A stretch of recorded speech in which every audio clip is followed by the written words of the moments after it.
এই সমস্ত ধন কি আপনাকে সুখ এনে দিতে পারবে? পারবে না, তাই না? চলুন আমি আপনাকে একটা কথা বলি। পরমেশ্বর, ঈশ্বর, যদি এই ঈশ্বরের উপর আপনি বিশ্বাস রাখেন, সর্বদাই ভালো কাজ করেন, সবার মধ্যে প্রেম ছড়িয়ে দেন আর সবার জন্য শুধু ও শুধুমাত্র শুভ কামনা করেন, তাহলে আপনার সাথে কখনো কোনো খারাপ হতে পারে না। তাই সময় বদলান, সময় বদলানোর উপকরণ নয়।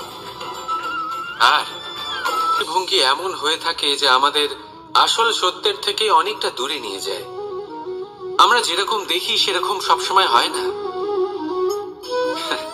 এবারে দেখুন না,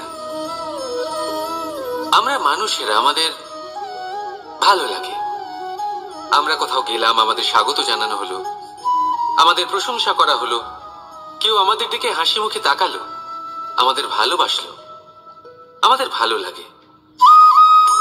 কিন্তু যদি কেউ ক্রুদ্ধ হয়, কটাক্ষ করে, ব্যঙ্গ করে, তাহলে আমরা তক্ষুনি তাকে নিজের শত্রু ভেবে ফেলি, তার উপরে ক্রুদ্ধ হয়ে যাই।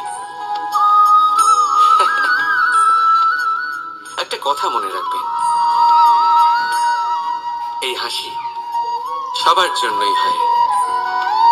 আপনি তাদেরকেও হাসি উপহার দিতে পারেন যাদের আপনি চেনেন, তাদেরও দিতে পারেন যাদের আপনি চেনেন না, ছোটদের দিতে পারেন, বড়দের দিতে পারেন, সবার জন্যই হলো এই হাসি।